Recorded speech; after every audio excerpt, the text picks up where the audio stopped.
मैं भास्कर राव जी से रिक्वेस्ट करूंगा दो शब्द यहाँ ज्वाइन कर किया है आज आपने मीडिया के सामने रखें। ಮೊಟ್ಟ ಮೊದಲನೇದಾಗಿ ಎಲ್ಲರಿಗೂ ನಮಸ್ಕಾರ. ಕರ್ನಾಟಕದಿಂದ ಬಂದು ತಮ್ಮೆಲ್ಲರಿಗೂ ನಾನು ನಮಸ್ಕಾರವನ್ನು ಹೇಳ್ತಾ ಇದ್ದೀನಿ. ವೇದಿಕೆ ಮೇಲೆ ಆಮ್ ಆದ್ಮಿ ಪಕ್ಷದ ಹಿರಿಯ ನಾಯಕರು ಹಾಗೂ ದೆಹಲಿಯ ಸರ್ಕಾರದ ಉಪಮುಖ್ಯಮಂತ್ರಿಗಳಾದ ಶ್ರೀ ಮನೀಶ್ ಸಿಸೋದಿಯಾರವರೇ, ಕರ್ನಾಟಕದ ಆಮ್ ಆದ್ಮಿ ಪಾರ್ಟಿ ಮುಖ್ಯಸ್ಥರಾದ ಶ್ರೀ ಪೃಥ್ವಿ ರೆಡ್ಡಿ ಅವರೇ, ಈಗ ತಾನೇ ಹೊಸದಾಗಿ ನೇಮಕ ಮಾಡಿರುವಂಥ ಕರ್ನಾಟಕದ ಪ್ರಭಾರಿಯಾಗಿ ಅವರು ಅಧಿಕಾರ ವಹಿಸ್ಕೊಳ್ಳಲಿದ್ದಾರೆ ನಮ್ಮ ದಿನೇಶ್ ಪಾಂಡೆ ಅವರವರೇ, ಮತ್ತು ಈಗ ತಾನೇ ಸೇವೆ ಸಲ್ಲಿಸಿರೋ ನಮ್ಮ ರೋಮಿ ಭಾಟಿ ಅವರೇ, ಮತ್ತು ಮೋಹನ್ ದಾಸರಿ ಅವರೇ, ಮತ್ತು ಬೆಳಗಾಂ ಜಿಲ್ಲೆಯಿಂದ ಬಂದಂಥ ರಾಜೀವ್ ಟೋಪಣ್ಣವರವರೇ, ಮತ್ತು ವಿಜಯ್ ಶಾಸ್ತ್ರಿ ಮಠ್ ಅವರೇ, ಇವರೆಲ್ಲರೂ ಕರ್ಕೊಂಡು ನಾನು ಇವತ್ತು ದೆಹಲಿಗೆ ಬಂದಿದ್ದೀನಿ. कन्नड़ में प्रारंभ करने के बाद में मैं आप लोगों को हिंदी में आगे बताऊंगा कि मैं दिल्ली में हालांकि नौकरी नहीं की है. मैंने 32 साल में पुलिस की नौकरी कर चुका हूं, 1 साल लेक्चरर रह चुका हूं, 1 साल आर्मी में भी काम कर चुका हूं.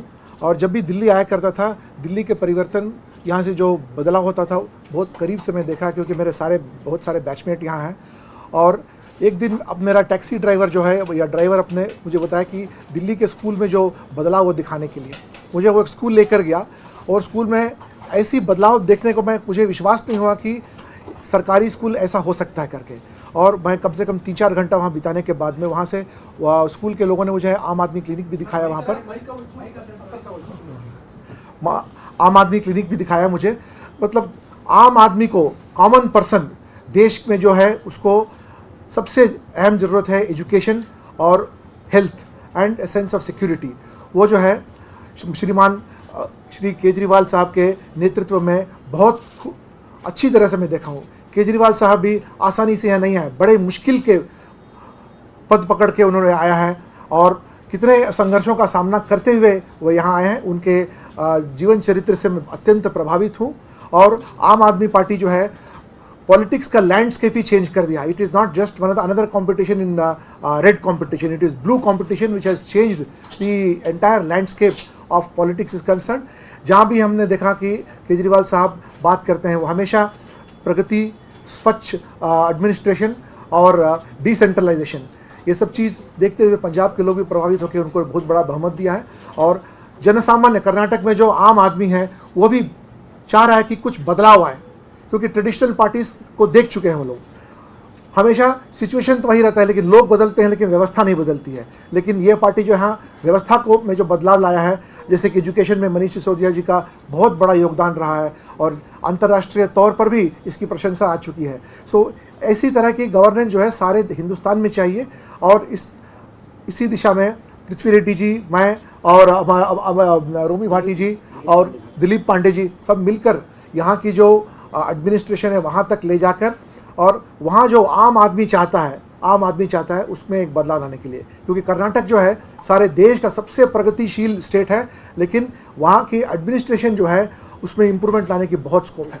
हम किसी व्यक्ति हो या किसी आदमी को या किसी संगठन को हम की बुराई नहीं करना चाहते. हम यही चाहते हैं कि कर्नाटक के लोग जीते, कर्नाटक के आम आदमी की ज़िंदगी में कोई ना कोई परिवर्तन आए. क्योंकि करोड़ों रुपया खर्च होता है, लेकिन आम आदमी का जो पोजीशन है हमेशा वही रह जाता है. और लोग जो हैं जितने अपने प्रगति बताते हैं केवल आंकड़ों से बताते हैं, लेकिन सही तरीके से किस तरह से बदलाव आया उस तरह का बदलाव के बारे में किसी ने बताया. मैं खास करके जो दिल्ली के जो एडमिनिस्ट्रेशन है, आप देखेंगे, गूगल करके देखिएगा कि यूनाइटेड नेशंस के जो 18 द स्पेशल डेवलपमेंट गोल्स है जो है उसके अनुसार चल रहा है. और मैं भी यूनाइटेड नेशंस में 1.5 साल नौकरी की है, मैंने कोसोवो में नौकरी की है. मैं देखा कि अंतर्राष्ट्रीय तौर पर कितनी प्रगति हुई है. क्यों हमारे यहाँ नहीं प्रगति है? कर्नाटक में किस चीज़ की कमी है? सब चीज़ हमारे यहाँ भगवान ने पूरी तरह से दिया है. पानी दिया है, अच्छी वातावरण दिया है, लेकिन नायकत्व, लीडरशिप की कमी थी, खास करके क्लीन लीडरशिप की कमी. और आजकल आप देख रहे हैं कि अलग अलग तरीके के कंट्रोवर्सी से अटेंशन में डाइवर्ट हो जा रहा है, और आम आदमी को जो मिलना चाहिए वो नहीं मिल रहा है. और हम जो भी आम आदमी पार्टी में काम करेंगे, हम एक त्रिकोण में, एक कॉन्स्टिट्यूशन ऑफ इंडिया, आम आदमी और नेशन, इसी त्रिकोण के अंदर हम काम करेंगे, ताकि there should be a substantial development of any individual person. जो कि नीचे के स्तर। कितने दिन तक हम सब कहेंगे कि लोग तो बढ़े जा रहे हैं आंकड़े के अनुसार बिलो पॉवर्टी लाइन, कम से कम कब तो लोगों की संख्या घटनी चाहिए पॉवर्टी लाइन के, क्योंकि इतना जो पैसा खर्च हो रहा है। और सबसे बड़ी जो प्रॉब्लम कर्नाटक में है, लोगों को सरकार पर विश्वास उठ गया है।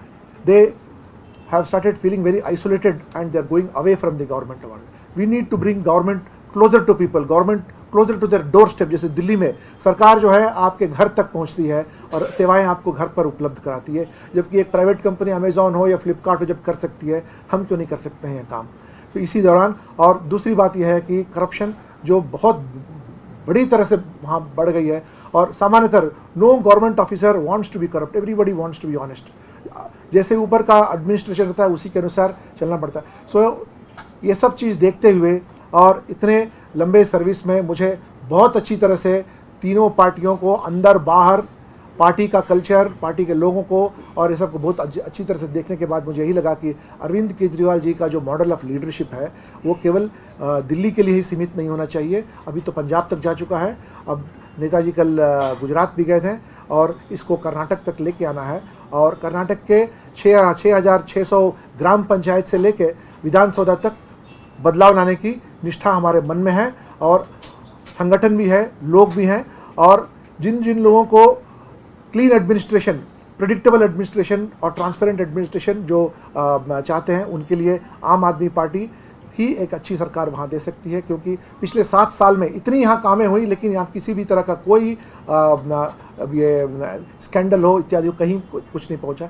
और लोगों को सबसे पहले चाहिए इज्जत।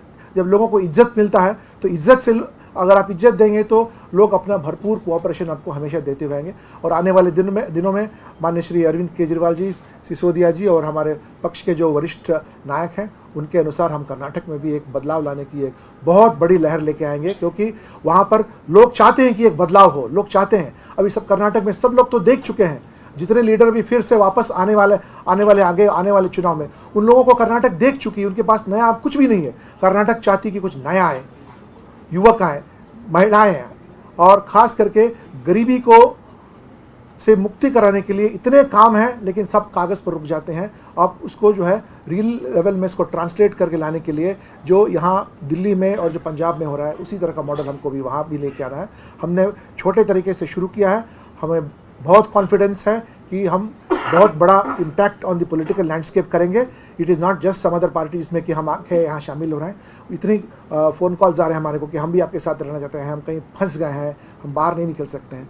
हो सकता है आगे आने वाले दिनों में आम आदमी पार्टी के फिलॉसफी को सब्सक्राइब करते हुए बहुत सारे लोग, स्पेशली सारे, मैं बैंगलोर सिटी का पुलिस कमिश्नर था, और जब उस दौरान जब मैं पुलिस कमिश्नर के टाइम में मैं देखा कि सारे हिंदुस्तान के हर एक राज्य के लोग बेंगलोर में हैं।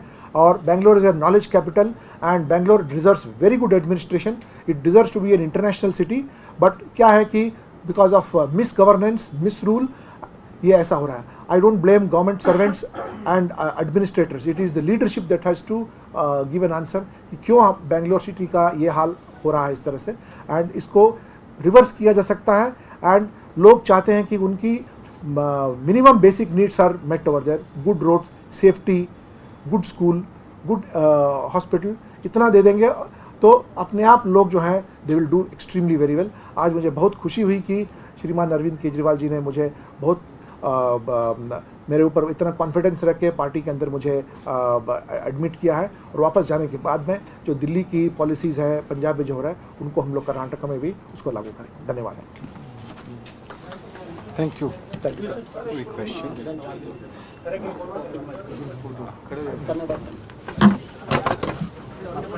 पटका पहना दिया, अरविंद जी ने कर दिया, आपको फोटो आ जाएगा।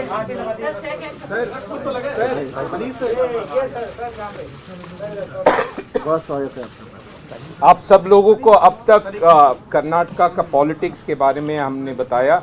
अभी आप लोग प्लीज़ हमारे साथ लंच भी कीजिए। कर्नाटका का फ्लेवर सिर्फ पॉलिटिक्स का फ्लेवर नहीं, खाने का भी फ्लेवर। कर्नाटक के सारे लोग जाके सारी दुनिया में खाना बनाते हैं, हमारे उडुपी और बेंगलोर वाले। अभी दूसरी